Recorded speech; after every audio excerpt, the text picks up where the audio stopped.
Wanaume mpende msipende, lazima tukubaliane na hili jambo. Hakuna mwanamke mkorofi kwa mwanaume anayejua kupenda. Hakuna mwanamke mkorofi kwa mwanaume mwenye hekima na akili timamu na maarifa. Na hakuna mwanamke mkorofi kwa mwanaume mwenye anajua kujali. Maandiko matakatifu yanatuambia kwamba wanaume, pendeni wake zenu.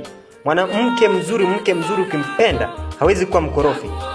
Ila akiwa mkorofi, bali huyo ni dada wa shetani, ndugu wa shetani, mjukuu wa shetani, bali sio mke.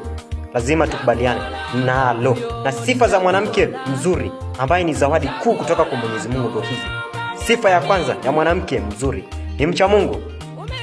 Mwanamke mcha Mungu siku ya Jumapili anakuamsha na kutayarisha siku ya Jumamosi usiku kwamba mume wangu, kesho ni siku ya kanisa.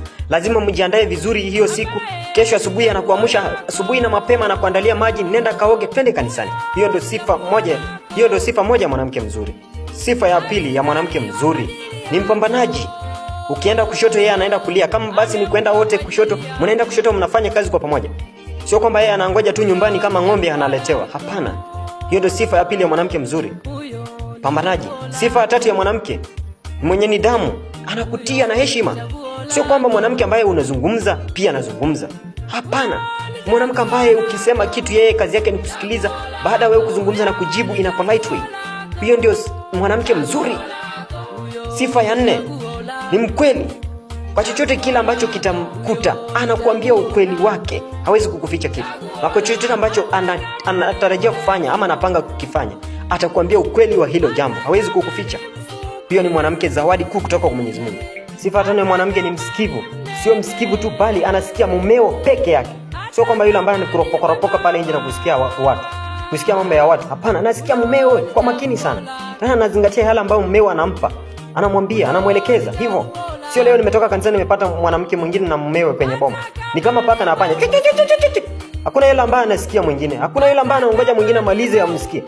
Wanapingana, wanagombana kama mtoto na mtoto. Hakika hiyo sio mwanamke mzuri. Mwanamke mzuri ambaye anakusikia, anakaa chini kwa njia mzuri, anakuambia mume wangu, hapa umekosa hivi na hivi, basi nielekeze nifanyeje. Huyo ndio mwanamke mzuri. Sio yule ambaye anabisha kama mtoto wa shetani. Sifa ya sita ya mwanamke, uomba hela ya matumizi ya ndani. Uomba hela kidogo. Sio kwamba yule ambaye anaomba hela ya kwenda kujiburudisha na marafiki wake. Hapana. Na akiomba hela, akifanya jambo kwenye nyumba, hata wewe unafurahi. Amefanya jambo nzuri. Sio yule ambaye anaomba hela ya kwenda kujiburudisha na marafiki wake kule nje. Hapana. Sifa ya saba ya mwanamke, hana marafiki wa kiume. Hana. Maandiko inatuambia hata ukipata mwanadada, hata mtoto wa kike ana marafiki wa kiume wengi, huyo ni malaya. Ni malaya. Hapaswi kuwa na marafiki wa kiume wengi. Wa nini? Hata mimi mume wako ukinipata na marafiki, nikiwa na marafiki wengi watoto wa kike, hapana, hata mimi ni malaya. Haifai hivyo.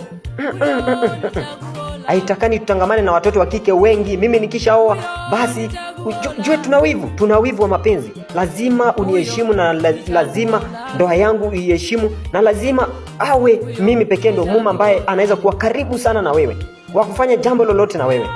Sifa ya nane ya mwanamke, hapendi uongo, ugomvi, umbea. Ukiondoka tu anaenda kwa jirani, umbea tupu, uongo tupu, ugomvi tupu. Huyo sio mwanamke mzuri. Mwanamke upasi kuwa hivyo. Upasi kuwa kama paka, upasi kuwa kama umbwa, upasi kuwa kama chiriku. Unapaswa kujiheshimu nafsi yako kwenye ndoa na kuheshimu kiatu ambacho umekivaa hiyo wakati. Wewe sio msichana tena, bali wewe ni mwanamke. Unapaswa kuwa mwanamke mvumilivu. Sifa ya tisa ya mwanamke, anakujali. Anakuandalia manguo nzuri ya kuvaa kazini. Na ukishavaa anakuangalia vizuri. Anakuandaa vizuri kwamba umevaa vizuri au la. Anaangalia nguo ambazo umezivaa, kiatu ikoje, imebrashiwa vizuri, imepigwa kiu vizuri. Anakujali. Ukiondoka kazini lazima atakupigia simu, atakujulia hali, ukoje, unaendeleaje, vipi, chamcha imekuaje. Ukirudi anakukaribisha. Anakukaribisha kwa upendo. Karibu mume wangu, vipi za kushinda, je, uko mzima? Okay, maji iko tayari na mimi pia niko tayari. Utaanza na nini? Maji ya kuoga au mimi? Mwanamke anayekujali bwana. Mwanamke mzuri kama huyo. Hiyo ndio sifa ya mwanamke mzuri. Sifa ya 10 ya mwanamke, upenda kila mtu kwenye boma. Ana upendo wa dhati. Hata wakati mwingine ukizingua na wazazi wako, yeye ni mtu ambaye anapatanisha wewe na wazazi wako. Anakuambia, mume wangu, hapa naona unaenda vibaya hapa. upenda mashemeji, upenda mother-in-law, upenda father-in-law, kila mtu. Hiyo ndio sifa nyingine ya mwanamke. Sifa ya 11. Sio mchoyo. Haijalishi kitu ni kiasi gani. Yeye lazima pia ni lazima mwanaume wake au mumeo pia akule aonje hiyo kitu. Lazima kuletee pia kufikishie. Hata kama amenunua dukani, lazima kufikishie hiyo kitu pia ukule ama uonje. Kando na hiyo, kitu chochote ambacho atakachokipika, akiona your father-in-law, mother-in-law kwamba hana kitu cha kukula, anampelekea pia wale, na aseme asante, hiyo na baraka kwenu. Mwanamke mzuri bwana, wewe umepata tuzo kwa Mungu, mshukuru sana. Sifa ya 12 ya mwanamke, si mbishi kwa lolote na sio mkorofi. Wewe kumpa mawaida, yeye anakubali. Ukimwambia mke wangu hiki na hiki mimi sihitaji, sipendi ukivaa long, sipendi ukivaa hizi miniskati zako fupi fupi hizi, anakusikia, anakutii. Huyo ni mwanamke mzuri bwana we. Sifa ya 13 ya mwanamke, hagawi namba yake ya simu ovyo ovyo. Sio ule ambaye hello mambozi, ameolewa lakini namba ya simu kila mtu anataka kumpa. Kila mtu. Sijui wewe ni mwanamke ama wewe ni nini. Lakini kama mke wako hagawi namba ya simu, huyo ni mwanamke mzuri. Mwanamke wa dada, yeye akitaka kumpea namba yake, anapea namba ya mmewe. Kwa mtu ambaye amfahamu sana, anapea namba ya mmewe. Bali kwa watu ambao wanamfahamu, anapea namba yake. Unanielewa vizuri mwanaume? Sifa nyingine ya mwanamke, uchunguza simu yako. Ana wivu wa mapenzi, ana wivu kwako. Lazima ukirudi jioni, lazima atashike simu yako, aangalie. Na wewe pia mke wako akiitisha simu yako, usikue mchoyo. Anakujali, anakuhitaji kwenye hiyo ndoa, anakupenda.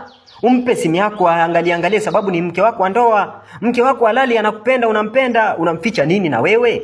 Mpe simu, angalie simu. Nitarudi kuangalia ile sifa ya kwanza. Mcha Mungu, sio mcha Mungu tu, bali mke ambaye anaomba pia. Sio yule mke ambaye anaingia kwa malazi tu, sijui kama nini, kama gunia ya mahindi. Mwanamke ambaye anaomba, anasali na wewe. Mme wangu lazima tuombe kwanza ndio tuingie kulala. Mwanamke mzuri. Lazima muandamane kwa pamoja. Kama nyinyi ni Wakatolika, mwende njia ya msalaba kwa pamoja. Mwende jumuiya kwa pamoja. Kanisani muandamane kwa pamoja. Mlee imani yenu na mtunze imani yenu, kwa sababu hizi nyakati ambazo tunaishi ni nyakati za mwisho. Hiyo ndio sifa nyingine ya mwanamke mzuri. Nimerudia ile sifa ya kwanza. Sifa ya pili ambayo nyingine nitarudia, ni mpambanaji. Hata kama yeye haendangi kazi, kwa sababu sisi wote tumefanikiwa kupata wanawake ambao wanafanya kazi ama wana cheti. Sio wanawake wote ambao wanafanya ofisini, hapana. Ukiondoka yeye hata kisalia nyumbani anafanya jambo moja mbili. Ukirudi kazini watoto wanameremeta, watoto wanang'ara. Nyumba iko smart, mazingira ya boma iko nzuri. Mwanamke mpambanaji kama huyo tunapenda. Kama mke wako ana sifa hata 5 kwa hizi ambazo nimezisema, umepata zawadi kubwa kutoka kwa Mwenyezi Mungu. Asante sana. Umwambie na umtunze na umpende. Nitazidi kusema mpende. Maandiko matakatifu yanatuambia mpende mke wako naye mwanaume. Mpende kwa dhati, mpende na umheshimu. Mpende na umjali. Mpende. Umenielewa?